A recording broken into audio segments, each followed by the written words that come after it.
நாடாளுமன்ற தேர்தலை ஒட்டி தமிழகம் மற்றும் புதுச்சேரியில் வேட்புமனு தாக்கல் இன்று தொடக்கம். வேட்புமனு தாக்கல் செய்ய மார்ச் 27ஆம் தேதி கடைசி நாள். காலை 11 மணி முதல் மாலை 3 மணி வரை வேட்புமனு தாக்கல் செய்யலாம். வேட்புமனு தாக்கலின் போது 5 நபர்கள் 2 வாகனங்களுக்கு மட்டுமே அனுமதி.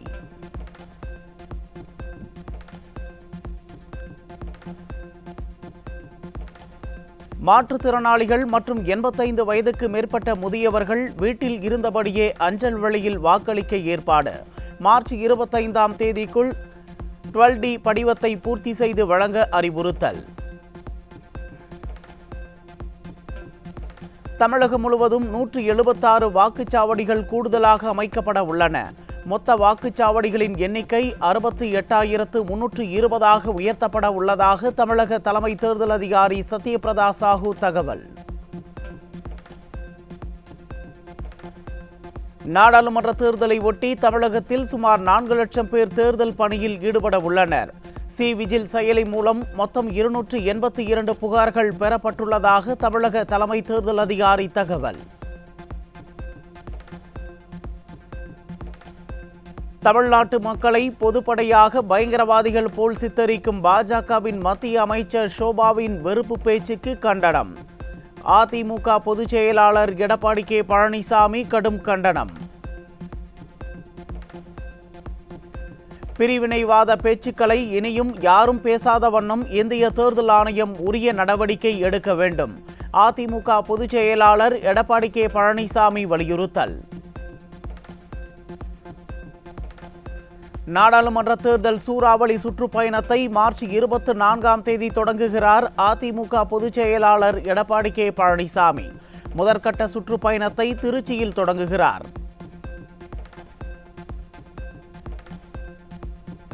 மார்ச் 24ஆம் தேதி தொடங்கி 31ஆம் தேதி வரை கழக பொதுச் செயலாளர் சூறாவளி சுற்றுப்பயணம். தூத்துக்குடி, திருநெல்வேலி என 7 நாட்கள் அனல் பறக்கும் பிரச்சாரத்தை மேற்கொள்கிறார்.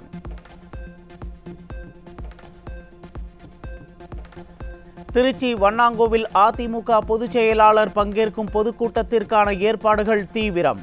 கழக துணை பொதுச் செயலாளர் KP முனுசாமி மற்றும் முன்னாள் அமைச்சர்கள் நேரில் ஆய்வு.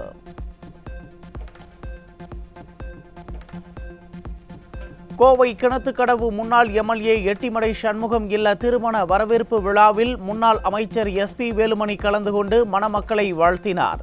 திமுகவை சேர்ந்த முக்கிய நிர்வாகிகள் 50க்கும் மேற்பட்டோர் முன்னாள் அமைச்சர் SP வேலுமணி முன்னிலையில் அதிமுகவில் இணைந்தனர். நாடாளுமன்ற தேர்தலை ஒட்டி தமிழகம் முழுவதும் வாகன சோதனை தீவிரம். உரிய ஆவணங்கள் இன்றி கொண்டு செல்லப்படும் பணம் மற்றும் பொருட்களை பறிமுதல் செய்யும் பறக்கும் படையினர். தமிழகத்தில் தேர்தல் நடத்தை விதிகள் அமலுக்கு வந்து 3 நாட்களை கடந்தும் பல்வேறு இடங்களில் ஸ்டாலின், உதயநிதி பேனர்கள் இதுவரை அகற்றப்படவில்லை. ஆளும் கட்சியினருக்கு ஆதரவாக அதிகாரிகள் செயல்படுகிறார்களா என பொதுமக்கள் கேள்வி.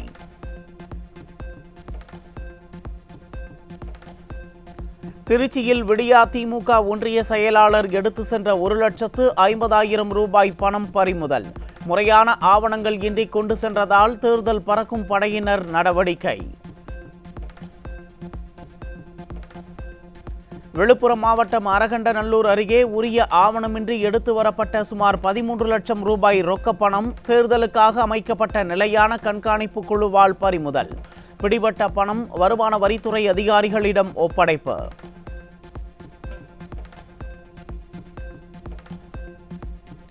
சென்னை கொரட்டூரில் உரிய ஆவணம் இன்றி கொண்டு வரப்பட்ட சுமார் 24 லட்சம் ரூபாய் பறிமுதல். பறிமுதல் செய்யப்பட்ட பணம் அதிகாரிகள் முன்னிலையில் கருவூலத்தில் ஒப்படைப்பு. சர்வதேச போதைப்பொருள் கடத்தல் குற்றவாளியும் திமுக முன்னாள் நிர்வாகியுமான ஜாஃபர் சாதிக்கிற்கு 14 நாட்கள் நீதிமன்ற காவல். 3 நாட்கள் காவல் முடிந்த நிலையில் டெல்லி பாட்டியாலா நீதிமன்றம் உத்தரவு. வேலூர் மாவட்டம் தோட்டப்பாளையத்தில் திமுக நிர்வாகி அலுவலகத்தில் வருமான வரித்துறை அதிகாரிகள் சோதனை. முக்கிய ஆவணங்கள் கைப்பற்றப்பட்டதாக தகவல்.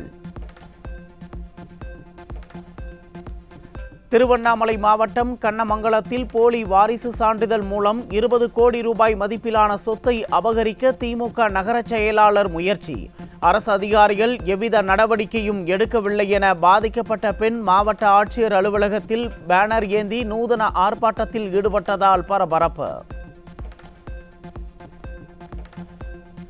நாமக்கல் மாவட்டம் ராசிபுரம் அருகே பட்டியலினத்தவர்களுக்கு முடித்திருத்தம் செய்யக்கூடாது என ஊர் கட்டுப்பாடு விதிக்கப்பட்டுள்ள அவலம். சலூன் கடைக்காரர் பேசிய வீடியோ வெளியானதன் மூலம் விடிய ஆட்சியில் தீண்டாமை கொடுமை தொடர்ந்து அரங்கேறி வருவது அம்பலம்.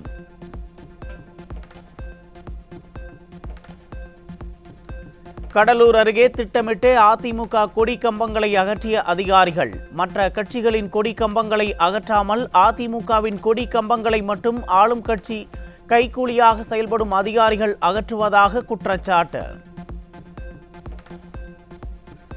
ஆட்சி அதிகாரத்தை வைத்து தேர்தல் நடத்தை விதிகளை மீறி வடசென்னை நாடாளுமன்ற உறுப்பினர் அலுவலகம் திறந்து இருப்பதாக குற்றச்சாட்டு. தேர்தல் அதிகாரிகள் விடியா திமுக அரசுக்கு துணை போகிறார்களா என பொதுமக்கள் கேள்வி.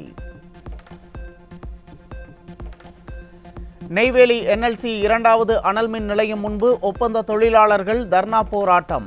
2018ஆம் ஆண்டு முதல் பணிபுரியும் தொழிலாளர்களுக்கு எந்த சலுகையும் வழங்கப்படவில்லை என்று குற்றச்சாட்டு. நீலகிரி மாவட்டம் உதகையில் 2 சர்வதேச பள்ளிகளுக்கு இமெயில் மூலம் வெடிகுண்டு மிரட்டல் விடுக்கப்பட்டதால் வெடிகுண்டு நிபுணர்கள் சோதனை. விடிய ஆட்சியில் பள்ளிகளுக்கு வெடிகுண்டு மிரட்டல் விடுக்கப்படுவது வாடிக்கையாகி வருவதாக பெற்றோர்கள் குற்றச்சாட்டு.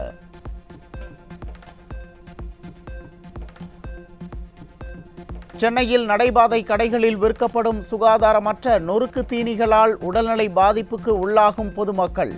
தரமற்ற உணவுப் பொருட்கள் விற்கப்படுவதை உணவு பாதுகாப்புத்துறை அதிகாரிகள் கண்டுகொள்ளாமல் மெத்தனமாக செயல்படும் அவலம். வடமதுரை கிராமத்தை எர்ணாகுப்பம் என வருவாய்த்துறை ஆவணங்களில் மாற்றியுள்ளதால் மக்கள் பீதி. அதிகாரிகளின் அலட்சியத்தை கண்டித்து கிராம நிர்வாக அலுவலகத்தை முற்றுகையிட்டு மக்கள் போராட்டம். தூத்துக்குடி அருகே கதிர்விடும் நிலையில் தண்ணீரின்றி கருகும் நெற்பயிர்கள். விடியா திமுக அரசு மணிமுத்தாறு அணையில் இருந்து தண்ணீர் திறக்காததே காரணம் என விவசாயிகள் குற்றச்சாட்டு. திருநெல்வேலி அருகே நியாய விலைக்கடை அமைத்து தராத விடியா அரசை கண்டித்து வீடுகளில் கருப்பு கொடி கட்டி மக்கள் போராட்டம். நாடாளுமன்ற தேர்தலை புறக்கணிக்கப் போவதாக எச்சரிக்கை.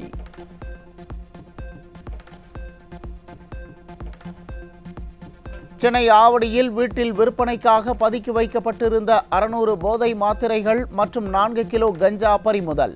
கஞ்சா ஆபரேஷன் 2.0, 3.0 என வெவ்வேறு டிசைன்களில் வெளியிட்ட அறிவிப்புகள் என்ன ஆச்சு என மக்கள் கேள்வி. டாஸ்மாக் கடைகளில் மது பாட்டில்களுக்கு கூடுதலாக பணம் வசூலிக்கும் விடியா திமுக அரசு. கூலிங் பீர் பாட்டில்களுக்கு 50 ரூபாய் வரை கேட்டு வசூல் வேட்டையில் ஈடுபடுவதாக மதுப்பிரியர்கள் குற்றச்சாட்டு. கரூர் ஆட்சியர் அலுவலகத்தில் வைக்கப்பட்ட பெட்டியில் மனு அளித்த ஓய்வு பெற்ற போக்குவரத்து ஊழியர்கள். விடியா திமுக அரசு தேர்தல் வாக்குறுதிப்படி அகவிலைப்படி வழங்காததால் நாடாளுமன்ற தேர்தலை புறக்கணிக்கப் போவதாக முடிவு. ஈரோடு மாவட்டம் சத்தியமங்கலத்தில் காணாமல் போனதாக கருதப்பட்ட இளைஞரை மது வாங்கி கொடுத்து கொலை செய்து புதைத்தது கண்டுபிடிப்பு. ஒருவர் கைது செய்யப்பட்ட நிலையில் தப்பியோடிய மேலும் பலருக்கு போலீசார் வலைவீச்சு. சென்னை கொளத்தூர் ராஜமங்கலத்தில் சொத்திற்காக பெற்ற தந்தையை சமையல் எரிவாயு சிலிண்டரால் அடித்து கொன்ற மகன் கைது. விடிய ஆட்சியில் கொலை சம்பவங்கள் நாளுக்கு நாள் அதிகரித்து வருவதாக பொதுமக்கள் குற்றச்சாட்டு. சென்னை ஆவடியில் உள்ள தனியார் வங்கியில் போலி ஆவணங்களை சமர்ப்பித்து 7 கோடி ரூபாய் தொழில் கடன் பெற்று மோசடி செய்த ஒரே குடும்பத்தைச் சேர்ந்த 4 பேர் கைது. விடிய ஆட்சியில் பொருளாதார குற்றங்களில் ஈடுபடுவோரின் எண்ணிக்கை நாளுக்கு நாள் உயர்ந்து வருவதாக பொதுமக்கள் குற்றச்சாட்டு. சென்னையில் வீட்டில் தனியாக வசிக்கும் முதியவர்களை குறிவைத்து கொள்ளையடிக்கும் கும்பலைச் சேர்ந்த 3 போலீசாரால் கைது. விடிய ஆட்சியில் தனியாக வசிக்கும் முதியவர்களுக்கு பாதுகாப்பு இல்லாத சூழல் ஏற்பட்டுள்ளதாக பொதுமக்கள் குற்றச்சாட்டு. புதுச்சேரியில் சாலையோரம் நின்றிருந்த இருசக்கர வாகனத்தை திருடிச் சென்ற 3 இளைஞர்களுக்கு வலைவீச்சு. இருசக்கர வாகனம் திருடிச் செல்லப்படும் சிசிடிவி காட்சிகள் வெளியானதால் அதிர்ச்சி. மயிலாடுதுறையில் படுஜோராக நடைபெறும் சாராய விற்பனை. விடிய அரசின் காவல்துறை கண்டுகொள்வதில்லை என மக்கள் குற்றச்சாட்டு. காஞ்சிபுரம் ஆட்சியர் அலுவலகத்தை முற்றுகையிட்டு பெண்கள் போராட்டம். விடியா திமுக அரசு மதுபான கடையை அகற்றாவிட்டால் நாடாளுமன்ற தேர்தலை புறக்கணிக்கப் போவதாக எச்சரிக்கை.